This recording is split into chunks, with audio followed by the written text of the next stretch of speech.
Breaking right now, an astonishing development in the growing marriage difficulties, to put it quite lightly, between Barack and Michelle Obama, given the long involvement of Jennifer Aniston, the Hollywood actress. Now, you'll remember that I first reported this news back a couple of months ago after a lot of research was done by the brilliant Jessica Reed Krause. She is the author of the House in Habit Substack, which has been reporting lots of news over the past couple of years that the mainstream media simply will not touch. She has just revealed that the rumor is now confirmed. Let me take you through her extraordinary reporting. Jessica Reed Krause writes, back in January, I predicted a split. Too many divided sightings, too much distance, and her absence at the inauguration was telling. From the outset, they appeared to be leading separate lives. But the biggest story was whispers of his affair. For months, rumors of him and the actress weren't just idle gossip. They came from well-placed sources on both coasts, the kind of people who would know. And if there's one thing Hollywood women can't do, it's keep a good scandal quiet. Trust me, I lived through Depp versus Heard. Today, I got unexpected confirmation from a longtime friend connected to LA's elite circles. She's never been one for gossip, but reached out unprompted. You were right, she wrote. I don't want to believe it, but it's true. And it's getting around. The twist. Reportedly an open marriage arrangement which might help sidestep a messy public split. But make no mistake, Jen with the good hair isn't just a passing fling. West Coast ladies say she is embedded in his world, too serious to be dismissed. Will they eventually go public? So astonishing reporting there from Jessica Reed Krause. You will remember, of course, that Michelle Obama didn't show, not only to Trump's inauguration, which maybe you could explain for political reasons, but also avoided the funeral right there of Jimmy Carter, a Democratic president, causing Barack to have to sit next to Donald Trump, where actually they seem to get on very, very well. Connor Tomlinson is a contributor to Courage Media and co-host of the Deprogrammed podcast on the New Culture Forum. Connor, this is fascinating, isn't it? Because Michelle Obama is currently in a new act of her career. I'll come to that shortly. It's not going particularly well. And clearly her absence from Jimmy Carter's funeral and the Trump inauguration really set the cat amongst the pigeons about what is going on in the marriage. But should anyone care if they have an arrangement like Will Smith and Jada Pinkett Smith? I mean, they had that open relationship for decades, and it only became public quite recently. Well, I don't think it did wonders for Will Smith's psychological stability. That's true. Oscar thing to go by, but I think, so without getting into the messy and sordid details of people's personal lives, I'm interested in the implications for this come, let's say, 2027, 2028, when the Democratic Party has a field bereft of presidential talent, and they will be circling the drain as to who to appoint. And Michelle Obama was rumored to be, lined up for stepping in for Joe Biden last time, but either she didn't want to do it or she realized just how much of a mountain it would be to climb to pick up the broken pieces of the Biden administration in order to defeat President Trump. And so she decided against it. But could she make a bid for it, especially if she is on her own? One must wonder as to whether or not detaching herself from Barack Obama, whose legacy has been revisited in recent years as one of perpetuating racial division and empowering Black Lives Matter with the hoaxes of Trayvon Martin and Michael Brown being racially motivated killings. They weren't.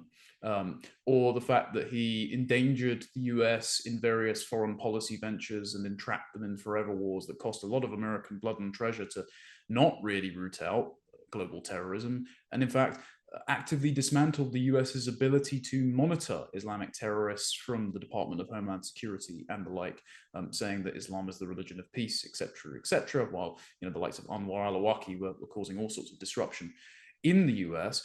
People are revisiting Obama's legacy and thinking it wasn't quite as rosy as first thought out. And this was very evident by the fact that they felt the need to deploy Barack Obama when Kamala Harris took over from Joe Biden to go around talking to who he called the brothers, a bunch of black men who are usually a consolidated client group for the Democrats, to try and convince them to come out and vote for Kamala Harris, who they saw as a sort of cackling harridan that didn't inspire much awe, whereas Donald Trump, mentioned in rap videos for decades, was promising them economic opportunity and the ability to be a little less PC in their language. And so he won over a larger plurality of them than pretty much any Republican president for a fair few decades now. And so they might be wondering, well, okay, is Barack Obama actually a net asset? And is Michelle Obama's path to the White House, should she need to run against J.D. Vance because the Democrats have nobody else, better off without him? Possibly. But first, do you know that sleeping less than 6 hours per night doubles the risk of early death? Poor sleep is also linked to obesity, heart disease, high blood pressure, diabetes, depression, and a weakened immune system. Now, I've struggled with sleep for a while. I tried everything, but found it difficult to wind down and get to sleep before 2 a.m. And I'm not alone. The CDC reports over 35% of adults in the US sleep less than the recommended 7 hours. Many sleep supplements contain melatonin and other ingredients that create dependencies, cause morning grogginess, and lose their effectiveness over time.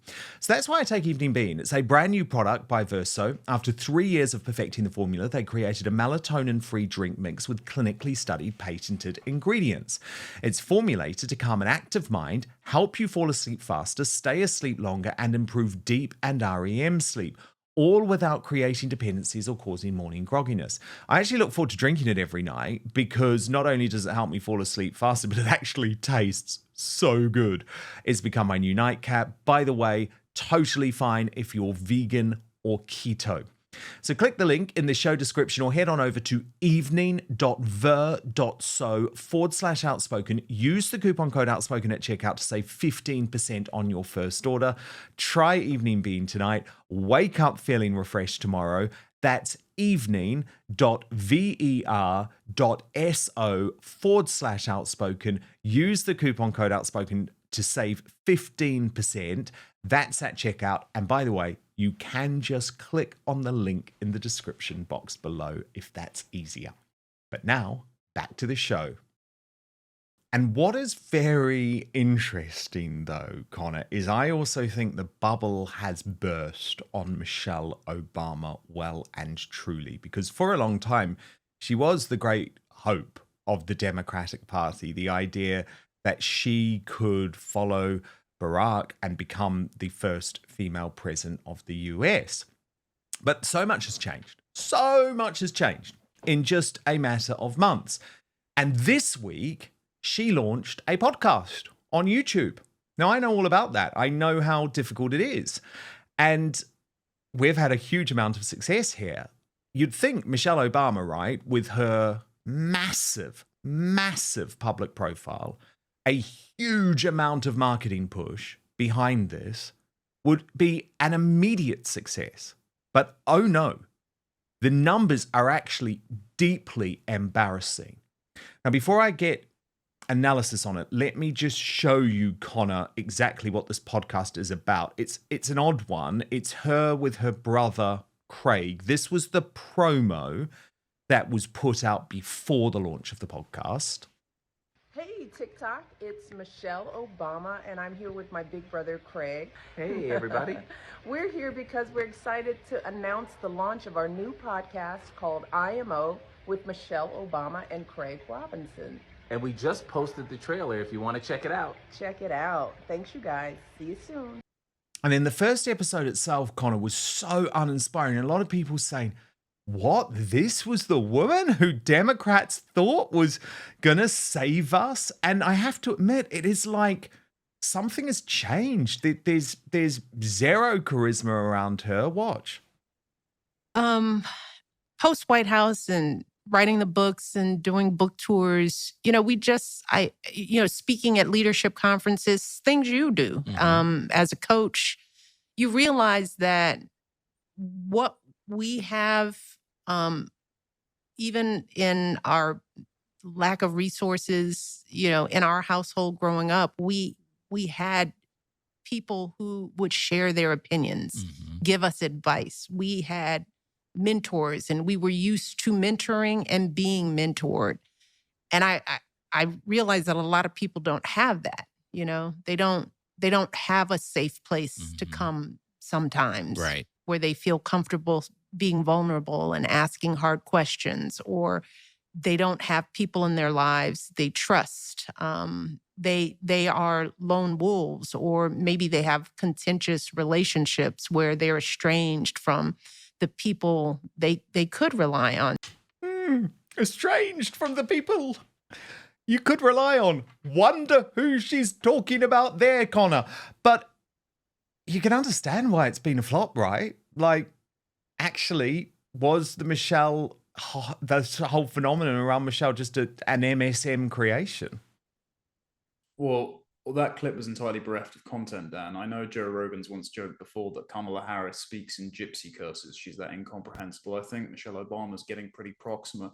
Look, you couldn't pay me to listen to that, even if you gave me a couple of $1 million for USAID. And I wonder, since that's been cut, why so many people have stopped watching it in the first place. But I have noticed that at the same time she's launching this, Gavin Newsom, the very unpopular American psycho waxwork running California, has also launched a podcast.